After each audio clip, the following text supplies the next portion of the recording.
வணக்கம் and welcome to delight Tamil. இந்த வீடியோவில் நம்ம பார்க்க போகிற டாபிக் என்ன அப்படின்னு பார்த்தீங்கன்னா, ஹொம்பாலே ஃபிலிம்ஸ் தயாரிப்பில் ரிஷப் ஷெட்டி இயக்கி நடிச்சிருக்கிற படம் காந்தாரா சாப்டர் 1. இப்போ இந்த படம் தியேட்டர்ஸில் ஓடிட்டுருக்கு. இந்த படத்தில் இருக்கக்கூடிய சில புராண கதைகள் பற்றி தான் இந்த வீடியோவில் நம்ம பார்க்க போகிறோம். இந்த படத்தை பார்த்தவங்க இந்த படத்தில் காமிச்சிருக்கிற விஷயங்கள் பற்றி இன்னும் டீப்பாக நிறைய விஷயங்கள் உங்களுக்கு தெரிஞ்சிருந்தது அப்படின்னா கண்டிப்பாக அதை இந்த வீடியோவுடைய கமெண்ட் செக்ஷனில் வந்து மென்ஷன் பண்ணுங்கள். ஃபர்ஸ்ட் நம்ம பார்க்க போகிறது இந்த படத்தோடைய ஹீரோ ரிஷப் ஷெட்டி. அவருடைய கேரக்டர் பேர் என்ன அப்படின்னு பார்த்தீங்கன்னா பெர்மே. இந்த படத்தோடைய ட்ரெய்லர் கட்லேயே வந்து அந்த ஷார்ட்டை ரிவீல் பண்ணியிருப்பாங்க. ஒரு அம்மா ஒரு குழந்தைய எடுத்து பெர்மே அப்படின்னு வந்து பேர் வைக்கிற மாதிரி இருக்கும். அது பார்க்கும் போதே அது என்ன பெர்மே, அந்த பேருக்கான அர்த்தம் என்ன அப்படிங்கிற ஒரு கேள்வி இருந்தது. சரி படத்தில் சொல்லுவாங்க போல அப்படின்னு பார்க்கும்போது படத்தில் பெருசாக அது எங்கேயுமே வந்து ரிவீல் பண்ண மாதிரி அதுக்கான ஒரு எக்ஸ்ப்ளனேஷன் கொடுத்த மாதிரி வந்து தெரியல. அப்போ இந்த பேருக்கான அர்த்தம் என்ன அப்படின்னு போய் பார்க்கும்போது பெர்மர் தெய்வா அப்படிங்கிற ஒரு தெய்வம், ஒரு தெய்வ வழிபாடு வந்து இருக்குது. துளுநாடோடைய ஒரு ஏன்ஷியன் டெய்ட்டியாக வந்து சொல்லப்படுது. அங்கே வந்து பார்த்தீங்கன்னா நிறைய விதமான தெய்வங்கள், தெய்வ வழிபாடுகள் இருக்குது. குலிகா, பஞ்சுர்லி, இன்னும் நிறையா இருக்குது. இதுலேயே நிறைய வகைகளும் வந்து இருக்குது. இதுக்கெல்லாம் மேலே ஒரு மூத்த தெய்வமாக தான் இந்த பெர்மர் தெய்வத்தை வந்து சொல்கிறாங்க. காட் ஆஃப் கிரியேஷன் அப்படின்னுமே பெர்மர் தெய்வத்தை சொல்கிறாங்க. பெர்மர் அப்படிங்கிற இந்த பேர் எங்கேருந்து வருது அப்படின்னு பார்த்தீங்கன்னா பெரு அப்படிங்கிற துளு வார்த்தையிலிருந்து தான் வருது. பெருனா ரூட்ஸ், அப்படி இல்லைனா ஆரிஜின் அப்படின்னு அர்த்தம். ஒரு பக்கம் பெர்மர் தெய்வமும் பிரம்மாவும் ஒன்று தான் அப்படின்னுமே வந்து சொல்கிறாங்க. ஏன்னா பிரம்மாவையும் பார்த்தீங்கன்னா காட் ஆஃப் கிரியேஷன் சொல்லுவாங்க, பெர்மர் தெய்வாவையும் வந்து காட் ஆஃப் கிரியேஷன் அப்படின்னு தான் சொல்கிறாங்க.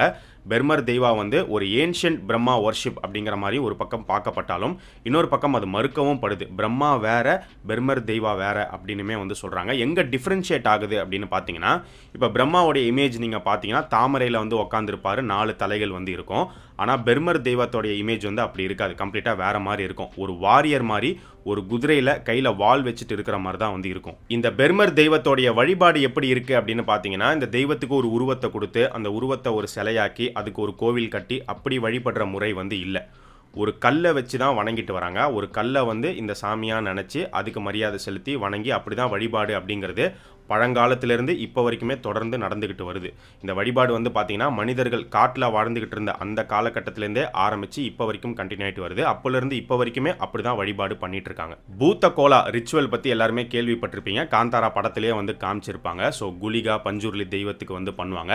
இதே ரிச்சுவல், இதே கோலா ஃபெஸ்டிவல் வந்து பார்த்தீங்கன்னா பெர்மர் தெய்வத்துக்கும் நடத்துவாங்க அப்படின்னு சொல்லப்படுது. ஸோ இந்த பெர்மர் தெய்வத்தோடைய ரெஃபரன்ஸை தான் இந்த படத்தோடைய ஹீரோ ரிஷப் ஷெட்டிக்கு பெர்மே அப்படிங்கிற மாதிரி வந்து பேர் வச்சிருக்காங்க. ஸோ பெர்மர் தெய்வத்தை பற்றி பார்த்தாச்சு. அடுத்து நம்ம பார்க்க போகிற தெய்வம் எது அப்படின்னு பார்த்தீங்கன்னா பஞ்சுர்லி. பஞ்சுர்லி அப்படிங்கிறது பன்றிய தெய்வமாக வணங்குற ஒரு வழிபாடு. இப்போ இதே மாதிரி பார்த்தீங்கன்னா விஷ்ணுவோடைய தசாவதாரத்தில் வராக அவதாரம்னு ஒரு அவதாரமே இருக்குது. ஆனால் அது வேற இது வேற அப்படின்னு தான் சொல்கிறாங்க. அதே மாதிரி அம்மனில் பார்த்தோம் அப்படின்னா வாராகி அம்மன் இருக்குது. இப்போ பஞ்சுர்லி எடுத்துக்கிட்டோம் அப்படின்னா பஞ்சுர்லிக்கு ஒரு தனி புராண கதை ஒன்று சொல்லப்படுது. அது என்ன கதை அப்படின்னு பார்த்தீங்கன்னா, ஒரு பன்றி வந்து இறந்து போயிடுது. அதோடைய குழந்தை, ஒரு சின்ன பன்றி வந்து அனாதையாக இருக்கும்போது பார்வதி தேவி அந்த குழந்தைய பார்த்துட்டு அந்த பன்றி அவங்க எடுத்துகிட்டு போய் வளர்க்குறாங்க.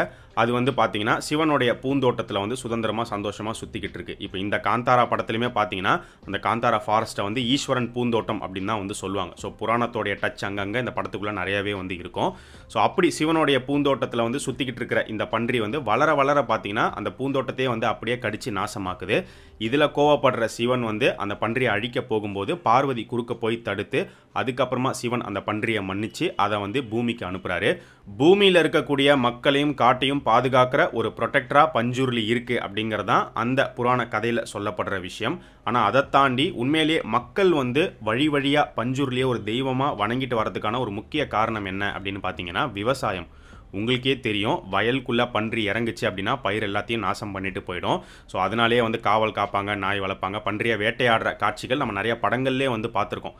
அசுரன் படத்தில் பார்த்துருக்கோம், பாகுபலியில் பார்த்துருக்கோம். ஸோ பஞ்சுர்லியை தெய்வமாக வணங்குற மக்களுடைய நம்பிக்கை என்ன அப்படின்னு பார்த்தீங்கன்னா, பஞ்சுர்லியை வணங்கணும் அப்படின்னா விவசாயத்துக்கு எந்த ஒரு கேடும் வராது, பன்றி உள்ளே வந்து நாசம் பண்ணாது, விவசாயம் நல்லா இருக்கும் அப்படிங்கிற ஒரு நம்பிக்கை. அதனால தான் வழி வழியாக பார்த்தீங்கன்னா பஞ்சுர்லியை வந்து வணங்கிட்டே வராங்க. அப்படி தான் அந்த வழிபாடு அப்படிங்கிறது தொடர்ச்சியாக நடந்துக்கிட்டே வருது. அடுத்து நம்ம பார்க்க போகிற தெய்வம் வந்து குலிகா. குலிகா வந்து பார்த்தீங்கன்னா ரொம்பவே உக்கிரமான ஒரு தெய்வம். காந்தாரா படத்தில் ஹீரோவுடைய உடம்புல ஏறுற தெய்வம் வந்து குலிகா தெய்வம் தான். பஞ்சுர்லி வந்து பார்த்தீங்கன்னா உக்கிரமான தெய்வமே கிடையாது. குலிகா தான் ரொம்ப உக்கிரமான ஒரு தெய்வமாக வந்து சொல்கிறாங்க. இதுக்குமே ஒரு புராண கதை ஒன்று சொல்லப்படுது. அது என்ன கதை அப்படின்னு பார்த்தீங்கன்னா, ஒரு நாள் பார்வதி தேவி வந்து ஒரு கல்லை வந்து கண்டெடுக்கிறாங்க. அந்த கல் வந்து சாம்பலை சுற்றி இருக்கு. அந்த கல்லை எடுத்துகிட்டு போய் சிவன் கிட்ட வந்து கொடுக்குறாங்க. சிவன் அந்த கல்லை பார்த்துட்டு தூக்கி போடுறாரு.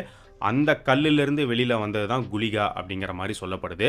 இந்த குளிகாவை சிவன் வந்து விஷ்ணு கிட்ட அனுப்பி வைக்கிறாரு. ஸோ விஷ்ணு கூட இந்த குளிகா இருக்கும்போது குளிகா பண்ணுற பல விஷயங்களை பார்த்துட்டு விஷ்ணுவால் பொறுக்க முடியாமல் கோபம் அடைஞ்சு குளிகாவுக்கு வந்து ஒரு சாபம் கொடுக்குறாரு. நீ வந்து ஒரு பொண்ணுடைய வயிற்றில் போய் பிறந்து திரும்ப வெளியில் வா அப்படின்னு சாபம் கொடுத்து அனுப்புகிறாரு. நிலவுள்ள சங்கே அந்த பொண்ணுடைய வயிற்றில் தான் வந்து இந்த குளிகா போய் வளருது. அந்த நிலவுல சங்கே அப்படிங்கிறது வந்து ஒரு மித்தாலாஜிக்கல் மதர் கேரக்டர் தான். ஸோ அவங்க வந்து 9 மாதம் கர்ப்பமாக இருக்கும்போது உள்ளே வந்து குளிகா இருக்கும்போது குளிகா வந்து அவங்களுடைய அம்மா கிட்ட வந்து இப்போ நான் எப்படி வெளியில் வரது அப்படின்னு கேட்கும்போது எல்லா குழந்தைங்களும் எப்படி வருவாங்களோ அப்படியே நீ வெளியில் வான்னு சொல்லி, ஆனால் அப்படி என்னால் வர முடியாதுன்னு மறுத்து அந்த குளிகா வந்து பார்த்தீங்கன்னா அவங்க அம்மாவுடைய வயிற்றை கிழிச்சு வெளியில் வந்ததாக வந்து சொல்லப்படுது. வெளியில் வரும்போது ரொம்ப உக்கிரமாக ரொம்ப பசியோடு இருந்திருக்கு. ஸோ அந்த பசியை தீக்கிறதுக்கு பார்த்தீங்கன்னா பார்க்குறது எல்லாத்தையுமே வந்து சாப்பிட ஆரம்பித்து அது ஒரு பெரிய பிரச்சனையாகி குளிகாவுடைய பசியை வந்து தணிக்க முடியாமல் கடைசியாக விஷ்ணு இறங்கி வந்து அவருடைய விரலை கொடுத்து குளிகாவுடைய பசியை தணிச்சு குளிகாவை வந்து கெட்டதை அழிக்கிற கடவுளாக வந்து பூமிக்கு அனுப்பி வச்சாருங்கிற மாதிரி ஒரு கதை ஒன்று இருக்குது. இந்த புராண கதை ஒரு பக்கம். பட் இதை தாண்டி மக்கள் வந்து இந்த குளிகா தெய்வத்தை வணங்குறதுக்கான ஒரு முக்கிய காரணம் வந்து கெட்ட விஷயங்கள்லேருந்து கெட்ட சக்தியிலேருந்து கெட்டதிலிருந்து நம்மளை காப்பாற்றுற ஒரு கடவுளாக பார்த்து தான் வந்து வணங்கிட்டு வராங்க. கிட்டத்தட்ட வந்து குளிகா தெய்வம் வந்து ஒரு எல்லை சாமி மாதிரி தான். எப்படி நம்ம ஊரில் வந்து கருப்பசாமி ஐயனாரோ அதே மாதிரி தான் அங்கே வந்து இந்த குளிகா தெய்வம். குளிகா தெய்வத்துக்கும் வந்து பார்த்தீங்கன்னா பெர்மர் தெய்வம் மாதிரி தான். கோவில் சிலையெல்லாம் வந்து கிடையாது. கல்லை வச்சு தான் வந்து வணங்கிட்டு வராங்க. இப்போ பெர்மர் தெய்வத்துக்கும் கல் வழிபாடு தான், குளிகா தெய்வத்துக்கும் கல் வழிபாடு தான். ஆனால் இது ரெண்டுத்திலையும் இருக்கக்கூடிய ஒரு சின்ன வித்தியாசம் என்ன அப்படின்னு பார்த்தீங்கன்னா, குளிகா தெய்வத்துடைய வழிபாடை பொறுத்த வரைக்கும் ஒரு பெரிய மரத்துக்கு கீழே நிறைய கற்களை வச்சு தான் குளிகா தெய்வத்தை வந்து வணங்குவாங்க. அப்படி தான் வணங்கணும் அப்படின்னு வந்து சொல்கிறாங்க. அந்த கற்கள் எல்லாமே சின்ன சின்ன கற்களாக தான் வந்து இருக்கும். காந்தாரா படத்துலையுமே அப்படி தான் காமிச்சிருப்பாங்க, நீங்கள் பார்த்துருப்பீங்க. இது வந்து குளிகா தெய்வத்துக்கான ஒரு முறை. ஆனால் பெர்மர் தெய்வத்தை பொறுத்த வரைக்கும் ஒரு மரத்துக்கு அடியில் தான் கல்லை வச்சு வணங்கணும் அப்படிங்கிறதுலாம் வந்து கிடையாது. அதே மாதிரி சின்ன கல் யூஸ் பண்ண மாட்டாங்க, பெரிய கல்லை தான் வந்து யூஸ் பண்ணுவாங்க. இதை தாண்டி இந்த காந்தாரா சாப்டர் 1 படத்தில் பார்த்தீங்கன்னா சிவகணாஸ் பற்றியுமே வந்து பேசியிருப்பாங்க. ட்ரெய்லர்லேயே வந்து ஒரு டயலாகே வரும். ஒவ்வொரு தடவையும் அதர்மம் தலை தூக்கி நிற்கும் போது ஈஸ்வரன் வந்து கணங்களை வந்து அனுப்புவார் அப்படின்னு. சிவகணாஸ்னா என்ன அப்படின்னு பார்த்தீங்கன்னா அதுக்கு சொல்லப்படுற ஒரு புராண கதை என்ன அப்படின்னு பார்க்கும்போது சிவனுடைய ஆட்கள் அவருக்குன்னு இருக்கிற ஒரு குரூப் தான் வந்து சிவகணாஸ். அதில் வந்து பார்த்தீங்கன்னா டீமன்ஸு கோஸ்ட் இந்த மாதிரி எல்லாருமே வந்து இருப்பாங்க. இவங்கெல்லாம் வந்து ப்ரொடெக்டர்ஸாகவும் வாரியர்ஸாகவும் வந்து செயல்படுவாங்க. சிவன் என்ன சொல்கிறாரோ அதை கேட்டு செய்வாங்க அப்படிங்கிற மாதிரியான ஒரு கதையாக வந்து சொல்லப்படுது. ஸோ நீங்கள் இந்த காந்தாரா படத்தில் காட்டப்பட்டிருக்கிற இந்த தெய்வங்களுடைய வழிபாடு, இதுக்கு சொல்லப்படுற ஒவ்வொரு புராண கதைகள் பற்றி நீங்கள் என்ன நினைக்கிறீங்க? உங்களுடைய ஒப்பீனியன் என்ன? அண்ட் வீடியோவுடைய ஆரம்பத்திலே நான் சொன்ன மாதிரி இந்த தெய்வங்களை பற்றி வழிபாடை பற்றி இன்னும் உங்களுக்கு நிறைய விஷயங்கள் தெரிஞ்சிருந்துச்சுன்னா அது என்ன அப்படிங்கிறத இந்த வீடியோடைய கமெண்ட் செக்ஷனில் சொல்லுங்கள். அடுத்து இன்னொரு வீடியோவில் நம்ம பார்க்கலாம்.